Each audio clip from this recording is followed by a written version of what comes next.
انا بدخل بالشنطه دي بس، والتفتيش على المعبر خلي الحد يعدي. كله محسوب. اول ما تسمع الطلقه تسيب كل حاجه وتهرب. بسم الله.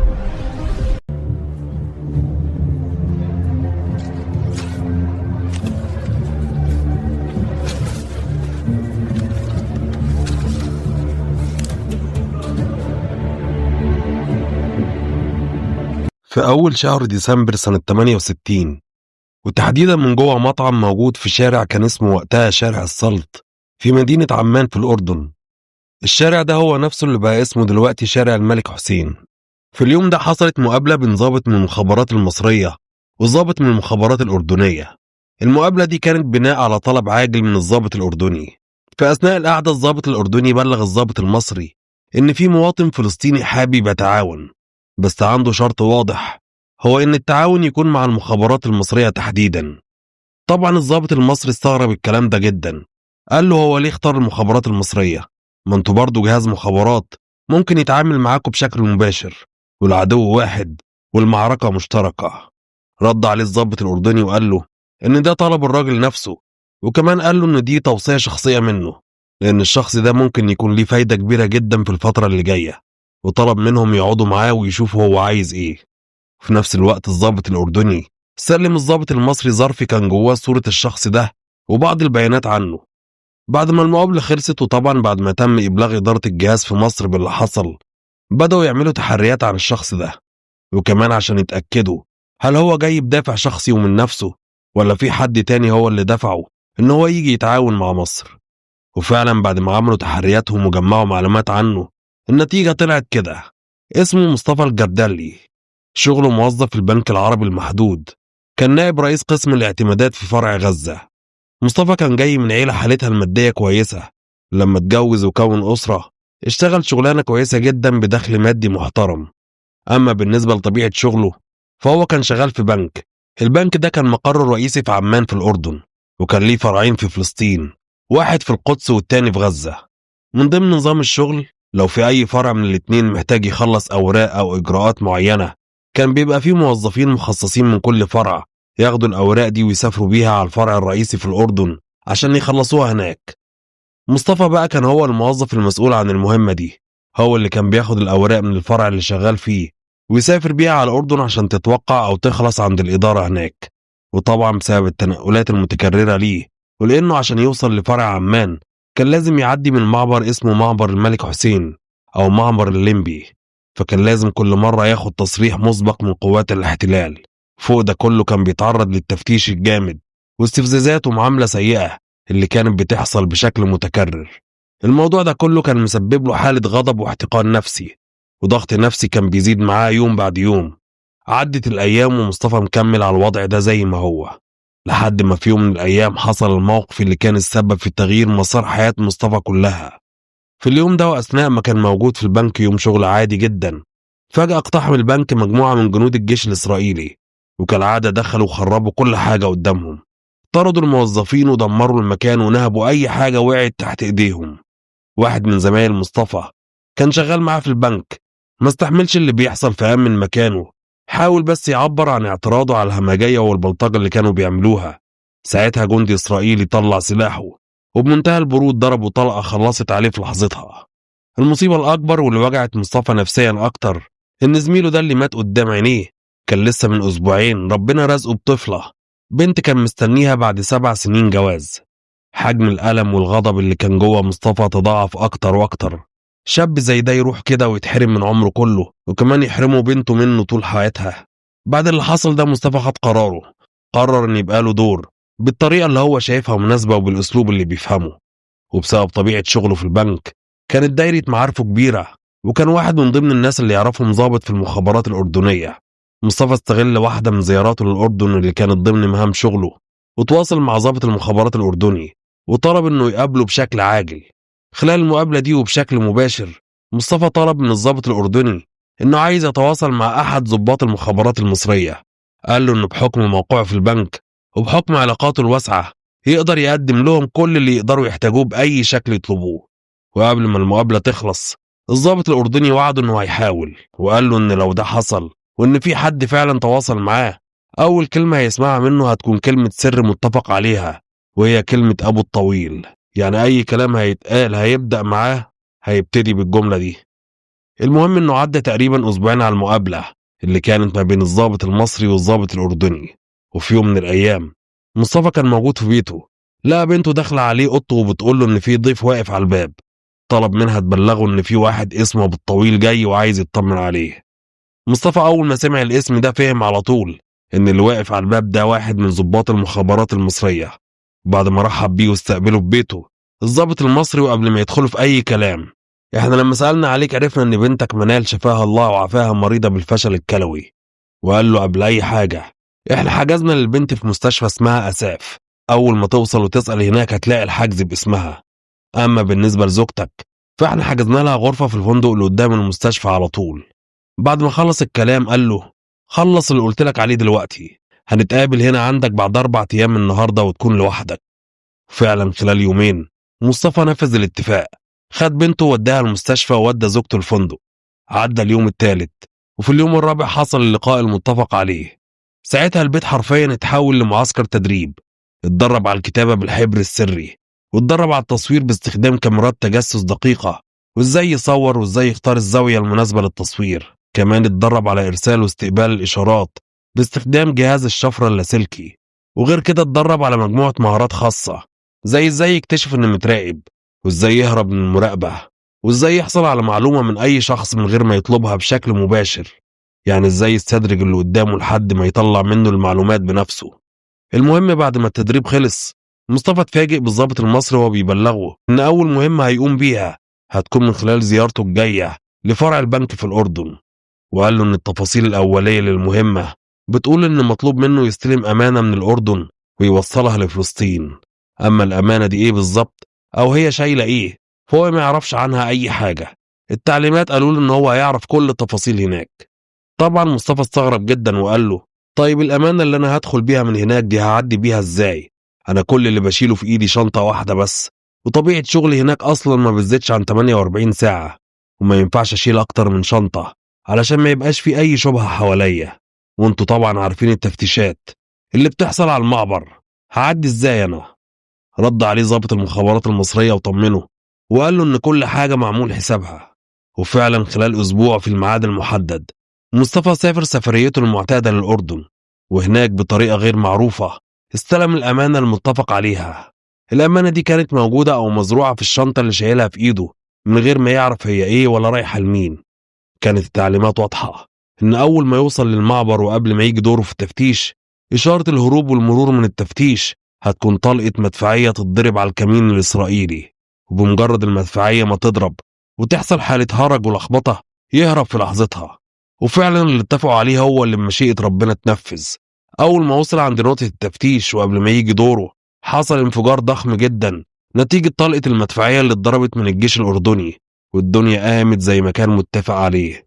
بالمناسبة دي ما كانتش المرة الوحيدة اللي المخابرات المصرية استخدمت فيها المدفعية كستار أو غطاء لعملية دخول أو خروج. المهم بعد ما المدفعية الأردنية ضربت حصلت حالة من الذعر بين الجنود الإسرائيليين.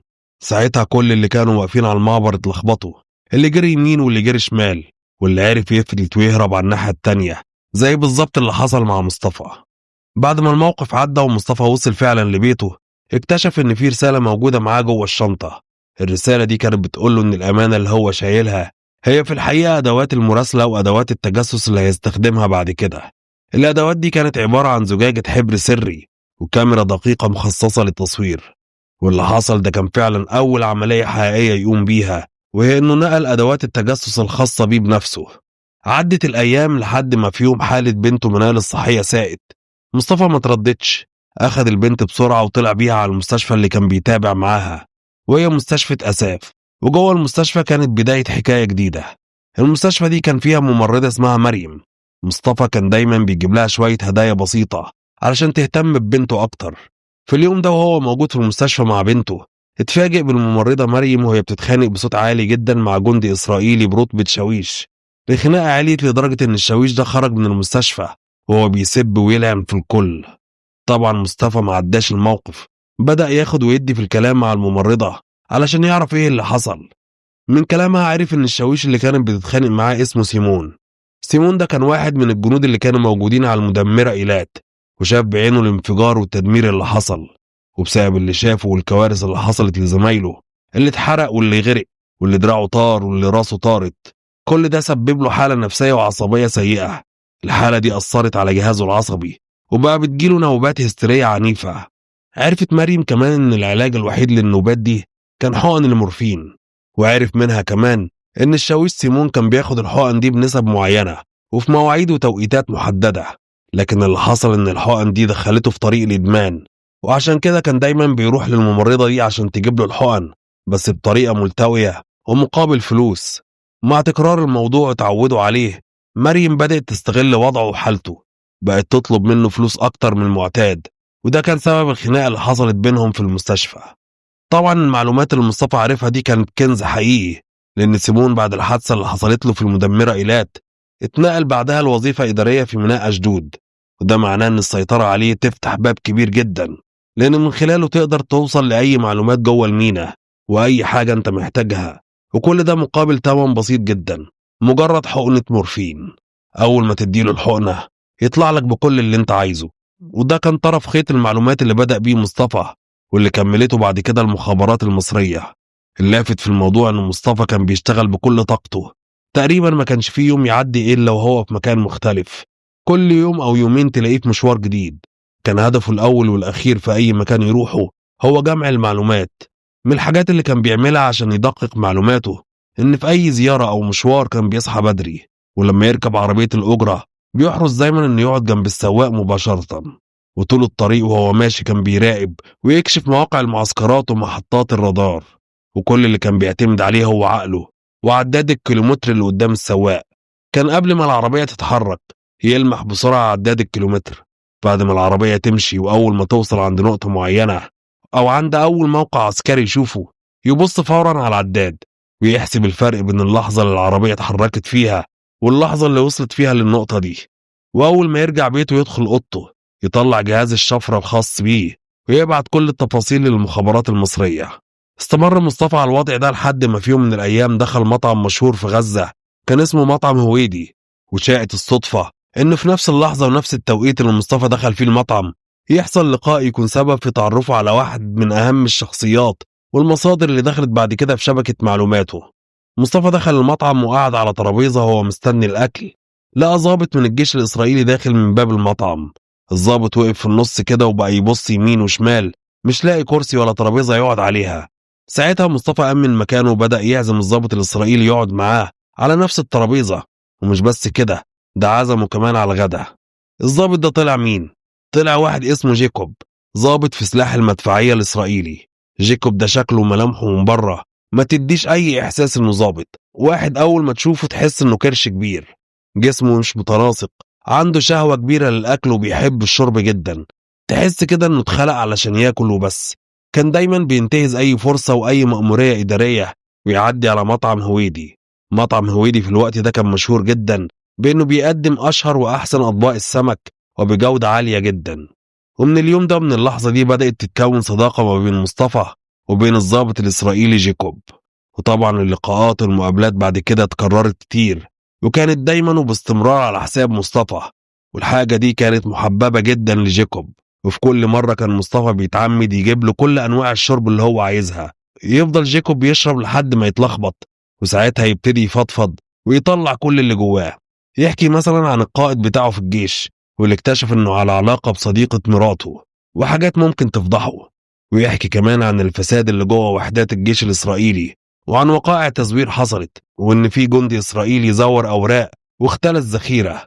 وهو قاعد يحكي ويفضفض كان مصطفى في نفس الوقت بيحفظ كل كلمة بتتقال علشان بعد كده يوصلها مباشرة للمخابرات المصرية. المهم ان في فترة من الفترات يشاء ربنا انه يسترد وديعته، وبنته منال وبعد صراع طويل مع المرض توفاها الله، وطبعا حالته النفسية كانت سيئة جدا. ضابط المخابرات المصري او ضابط الحالة المسؤول عنه وتقديرا لظروفه وحزنه بلغوا ان ادارة الجهاز بتعفيه تماما من اي مسؤوليات او التزامات. لكن وعلى الرغم من الظرف الصعب والحزين اللي كان بيمر بيه مصطفى اصر انه يكمل شغله. ولازم نقول معلومة مهمة دلوقتي، مصطفى طوال فترة تعاونه مع المخابرات المصرية رفض إن هو ياخد ولا حتى جنيه واحد مكافأة.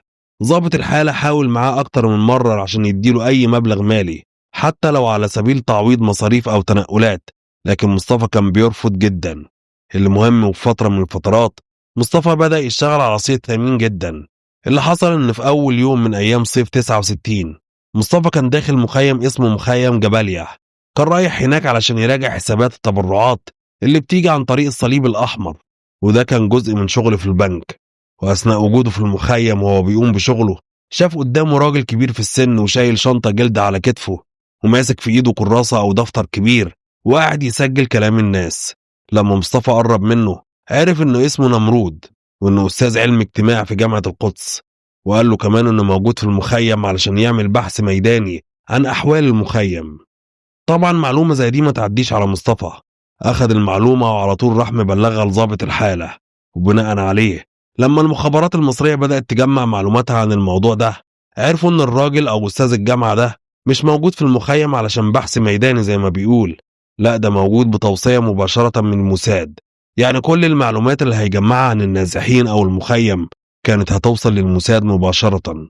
فالمخابرات المصرية وبعد ما اتأكدوا من المعلومة دي بلغوا مصطفى إنه يقوي ويثبت علاقته بأستاذ الجامعة ده، لأن الراجل ده بالتحديد هيكون هو الوسيط أو الجسر اللي هتوصل من خلاله المعلومات للموساد بالشكل اللي هم عايزينه. وكانت الترتيبات كالتالي: الخطة كانت بتقول إن مصطفى يبدأ يتعرف على أستاذ الجامعة ويوطد علاقته بيه. بعد كده يبدأ مصطفى يقول له إنه شغال هو كمان على بحث تابع للبنك وإن البحث ده خاص بأحوال النازحين وأحوال المخيم. وبعدها مصطفى يعرض على أستاذ الجامعة إنه ممكن يمد بكل المعلومات اللي جمعها واللي لسه هيجمعها. وبناء عليه لما مصطفى يوصل مع أستاذ الجامعة للمرحلة دي تبدأ بعد كده المخابرات المصرية تمد مصطفى بتقارير معدة مسبقا بمنتهى الذكاء والإتقان علشان مصطفى يسلمها لأستاذ الجامعة، واللي طبعا ياخدها من مصطفى ويروح يسلمها للموساد. بالشكل ده تكون ساهمت وتسببت في تشكيل تصور معين عند صانع القرار الإسرائيلي، قرار مبني على التصور اللي انت حاطه بإيدك وبنفسك. الموضوع ده فضل شغال لفترة طويلة من نص 69 لحد نص 70. وخلال الفترة دي كل التقارير اللي كانت بتتقدم للموساد كانت بتكون معدة مسبقا هنا في القاهرة. في التوقيت ده كانت شبكة مصطفى شغالة بمنتهى الكفاءة، بس أوقات كتير الرياح بتيجي بما لا تشتهي السفن. اللي حصل إن فترة من الفترات ضابط الحالة المسؤول بلغ مصطفى إنه لازم يأجر مكان تاني مختلف عن المكان اللي هو فيه علشان يبقى مكان تبادلي لإرسال الرسائل المشفرة. الفكرة إن المكان التبادلي ده يكون إجراء أمني، ما يبقاش الإرسال كله طالع من مكان واحد. لكن للأسف الشديد مصطفى تباطأ جدا في تنفيذ الإجراء ده. مع الوقت أجهزة الأمن الإسرائيلية بدأت فعليا تلتقط إشارات رسائل طالعة من نفس المنطقة اللي مصطفى موجود فيها. فضلت الأجهزة الإسرائيلية توسع دائرة البحث وتضيقها واحدة واحدة لحد ما قدروا يوصلوا إن الإشارات دي طالعة من البيت اللي مصطفى ساكن فيه، وعلى أساس كده اتحط تحت المراقبة. مع بداية رصده عيون المخابرات المصرية لاحظت إن في عملية مراقبة شغالة عليه، وبناء عليه وبطريقة ما قدروا يوصلوا له رسالة. نص الرسالة كان واضح: إنه يتخلص فورا من كل الوثائق اللي عنده ويوقف تماما أي نشاط. لكن للأسف الخطوة دي كانت متأخرة لحد ما جه يوم 1 مايو سنة 70 وتم القبض عليه. طبعا أول ما مصطفى اتقبض عليه بيته اتفتش تفتيش دقيق جدا، ورغم كل اللي عملوه ما قدروش يمسكوا عليه ولا دليل واحد. وأثناء التحقيق معاه ما كانش قدامهم أي دليل إدانة حقيقي، كل اللي كان معاهم مجرد صورة واحدة ليه مع حاكم غزة. في الوقت ده كان حاكم غزة مصري، وغزة نفسها كانت بتدار من مصر، فبدأ يضغطوا عليه ويقولوا إن الصورة دي دليل إدانة وإنه بيتعاون مع المصريين. ورغم كل ألوان وأشكال التعذيب اللي تعرض لها ما نطقش ولا كلمة واحدة. وفي النهاية لما يئسوا منه تماما قدموه للمحاكمة، وخلال المحاكمة صدر الحكم عليه بالسجن 15 سنة. لكن كالعادة مصر ما بتسيبش رجالتها. بعد حرب أكتوبر 73 وأثناء مباحثات فض الاشتباك كان في عملية لتبادل الأسرى. من ضمن الأسماء المطلوبة في عملية التبادل كان اسمه مصطفى.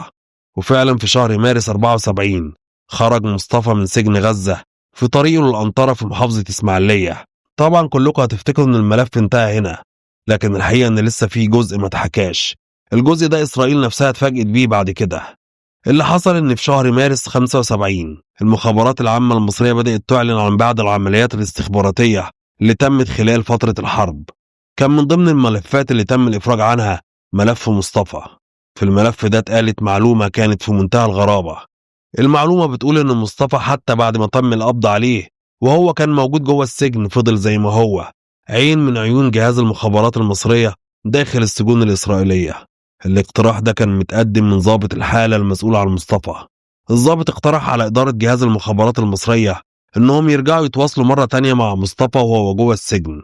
طبعا كان في أصوات وآراء اعترضت على الكلام ده بشكل قاطع، لأن القاعدة أو المبدأ المعروف بيقول إن العميل اللي اتحرق بيتمنع التواصل معاه تماما وتحت أي ظرف.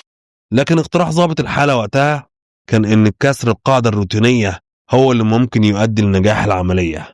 الشيء المفاجئ والغريب كان الطريقة والوسيلة اللي قدروا يوصلوا بيها لمصطفى بالمعلومة وهو داخل السجن. لأن السؤال والاعتراض الأساسي كان إزاي أصلا هنبلغ مصطفى وهو جوه السجن إننا عايزينه يكمل شغل معانا؟ في وسط المناقشات والاعتراضات واحد من ضباط الجهاز قال: أنا عندي فكرة، هي فكرة تقليدية جدا وتقريبا كلنا جربناها واحنا في المدارس لما مدرسين العلوم كانوا بيخلونا نكتب على قشر البيض. الفكرة بمنتهى البساطة بتقول إنك بطريقة معينة وبمركب كيميائي معين تقدر تكتب على قشر البيض، وخصوصا البيض الغامق اللي لونه بني، تكتب عليه بمركب كيميائي والكلام ده ما يبانش خالص. لكن أول ما تمسك البيضة دي وتسلقها يبدأ الكلام يظهر واحدة واحدة مع الوقت. المفاجأة بقى إن المركب الكيميائي اللي استخدم مش مركب معجزة ولا حاجة، ده موجود في كل بيت من بيوتنا وهو الخل.